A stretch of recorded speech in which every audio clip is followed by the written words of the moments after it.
Yuta and Yuji Itadori have been the undisputed MVPs of the raid against Sukuna. I'm going to prove it to you. Sometimes you gotta close the door to open a window.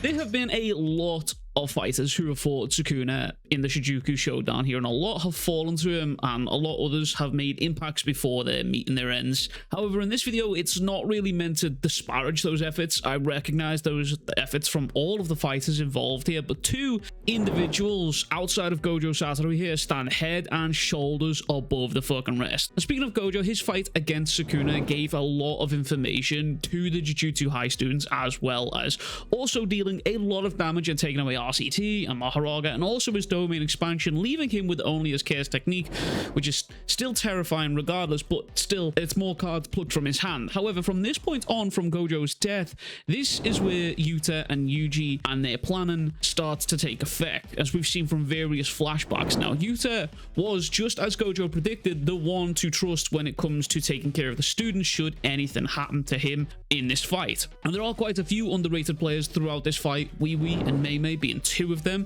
If it wasn't for them, the students probably wouldn't be able to have gotten in and out of the battlefield via teleportation, and if it wasn't for Mei Mei, the students also wouldn't have been able to see the information from Gojo's fight against Sukuna without being in harm's way. Information wins wars. It's pretty easy to have more information on stuff when you've got an ability that has crows that lets you fly around and see and hear stuff, and all of this information helped Yuta and Yuji combat Sukuna effectively when the odds were stacked so heavily against them. After all, they are virtually fighting a god at this point, and from this moment, from the moment that Gojo fell, Yuta's plan sprung into action, sending out Kashimo onto the battlefield and having Hakari go with him to distract Uraumi, removing one player from the field, just allowing everyone else to take the big jumping on Sukuna. Now, Yuta moving with Takaba and Todo to go and eliminate Kenjaku and secure his chaos technique for future plans that would later come into fruition. Yuta planned to swiftly eliminate one of the biggest threats in the verse, and while people always kind of clown on this act, a lot more fail to realize that Jujutsu Kaisen isn't serious about fighting fair in this. It's just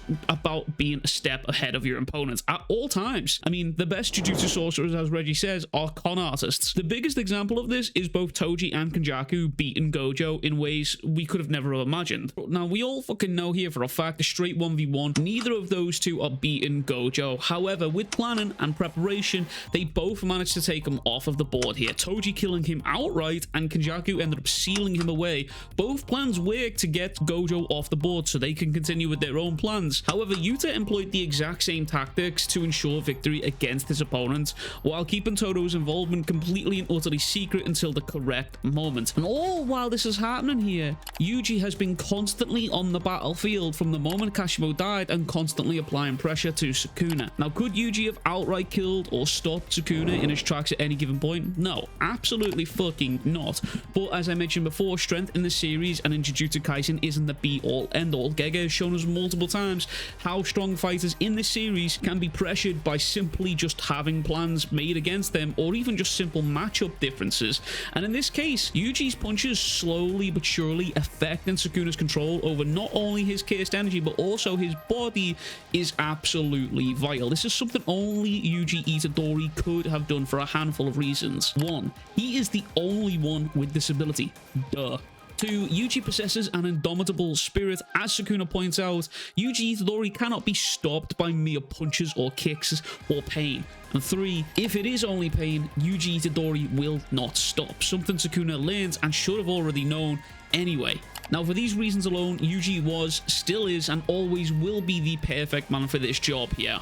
But once Yuta had completed step 1 of his plan in killing Kenjaku, step 2 saw him arriving at the battlefield and clashing with Sukuna. Now, this initial clash was part of Yuta's plan to have him, Yuji, and Rika pressure Sukuna in almost every single way possible, overwhelming him with numbers in a 3v1, and also with Yuta's domain using an abundance of chaos techniques coupled with, once again, Yuji's soul punches and overall pressure. It allowed Yuta and Yuji to push Sukuna to the point of Yuji being able to finally make contact with Megami in an effort to try and wake him up. Now remember, all of this plan It is all in order to save Megami. Yeah, just before we freed Gojo in this series, Yuta and Yuji both said that they had plans for saving Megami. Not only are our heroes here fighting the strongest sorcerer of all time, they are also fighting him kind of handicapped on the basis that they can't really fucking kill this dude unless they kill Megami in the process accidentally. Although, let's not forget about that one time that Gojo sort of was like, fuck it, I'm a hollow purple you, and almost take him out. It was kind of wild that happened, not gonna lie to you. But in this fight, in said domain, this allowed Yuta and Yuji to take an arm of Sukuna and slice the second arm, alongside ripping the tongue from his stomach and also slicing his upper mouth. This impact in and of itself made sure that Sukuna was no longer able to fire off the world split and slash, due to him simply just not having the hands to complete the seal, as well as point in the direction of wherever he chooses to fire, meaning he was now only able to fire off a full chanted slash instead. Now, all of this was in order for Yuta to land a second Jacob's ladder on Sukuna, further weakening his control of the body in combination with Yuji's punches. However, Yuta's plan, it didn't stop here. While this fight was happening inside of the domain, Yuta had planned to move the domain coordinates of where they initially started to where Maki Zenin was positioned, and the signal was for Yuta to shatter his barrier purposefully to allow Maki to sneak attack Sukuna. However, Sukuna thought he had damaged Yuta enough for the barrier to be shattered, which, as Kusakabe points out, was their worst and best case scenario, because losing Yuta at this point meant now he'd have to take over Gojo's body. However, this loss allowed Maki to stab Sukuna's heart and also his soul essentially, but Yuta had took down this barrier intentionally, as Sukuna points out. Now, this planning allowed for Sukuna to be hit with a wound. It won't be able to be healed as easily with normal RCT, and with a weakened output as a result of his fight from Gojo, it was pretty much just GG's for that cut right there. From here on out, the plans from Yuta are sort of in a kind of free fall, and they genuinely do just depend on the students lasting long enough for step 3 of this plan to come into fruition. Ino, Kusakabe, and Maki all fight against Sukuna, with Yuta's plan even involving Miguel and Laru from JJK 0, and Yuji re-entering the battlefield after healing his wounds with the assist from Choso allows him to land more strikes on Sukuna, further weakening the grip of the body and the control. And Maki's reappearance allows her to take the final left arm of Sukuna, effectively meaning Sukuna is now no longer able to pull off that world slash because he simply can't heal the wounds that Maki's blade gives him. While Yuta is away from the battlefield here, Maki is knocked away and Yuji proceeds to go on the most monumental run, landing 7 black flashes and fully unlocking the Shrine Curse technique, even managing to survive Sukuna's new domain with a simple domain, which was taught to him by Kusakabe, and even survive in fairness at the sacrifice of Choso. By the way, also, if you want to go check out a video based on that, you should go check that out. Check out this video right here. However, this is where step 3 in Yuta's plans begin. Having Todo arrive to the battlefield and having Todo hold off entering the battlefield in case of emergency evacuations using Boogie Woogie CT to get people out of Sukuna's domain. Now, Todo and Yuji now proceed to go and beat down on Sukuna. This allowed for Yuji to continuously land more and more and more blows on Sukuna, further weakening his control even more. And Sukuna even admitted Todo appeared here at least when he least wanted him to, meaning throughout the fight, Sukuna has been kind of conscious of all of the players from Jujutsu High, eventually entering the fight in some way, shape, or form. Based on the information that he's had from Yuji's memories, it was just sort of a matter of when. And this is where the pinnacle of Yuta's plan starts to come into fruition, with Yuta re-emerging on the battlefield using Gojo's body. Once again, domain clashing with Sukuna and also condensing the barrier of his and Sukuna's to make sure that Sukuna's domain didn't reach Yuji or Todo here. Now, including someone who Sukuna had never expected within this fight, within this little plan of his, Inumaki having a pre-recorded tape telling Sukuna don't move was pulled into the domain for Yuta to land the hollow purple attack on him. Now this was an ultimate move from Gojo, obviously.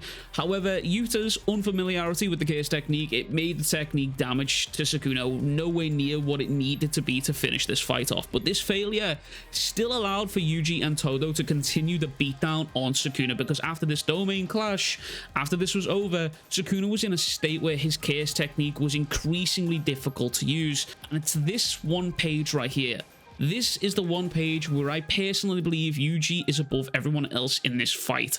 Because of this, Yuji was able to use multiple dismantles on the very wall and boundary of Sukuna and Megami's soul, making him throw up 3 of his fingers, something we have never even imagined could happen, and is very, very reminiscent of the state that Yuji had Mahito in towards the end of their fight.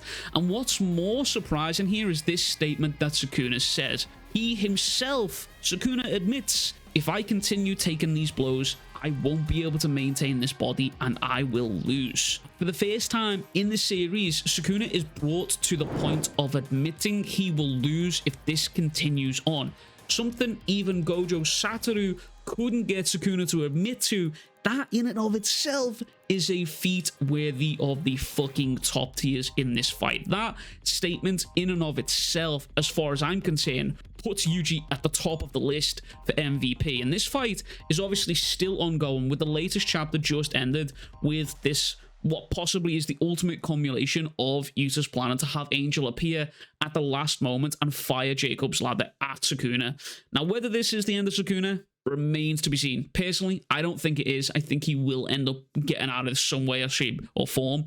However, I stand by my statement that both Yuta and Yuji have been the absolute MVPs of this fight after Gojo, in my opinion. I'd also give honorable mentions to Mei, Wee, Todo, and Maki for all having crazy impact and support on this fight. Again, without Wee, they wouldn't have been able to TP in and out of the fight willy-nilly, and without Mei, they wouldn't have had the information to hand to see everything that was going on. And then obviously Todo and Maki done insane damage, and then Todo's support to Yuji was just been sublime.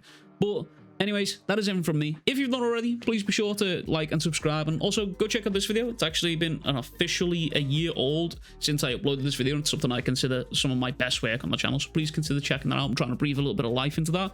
As always, I will catch you guys all in the fucking next one. Much fucking love, big fucking kisses. Peace.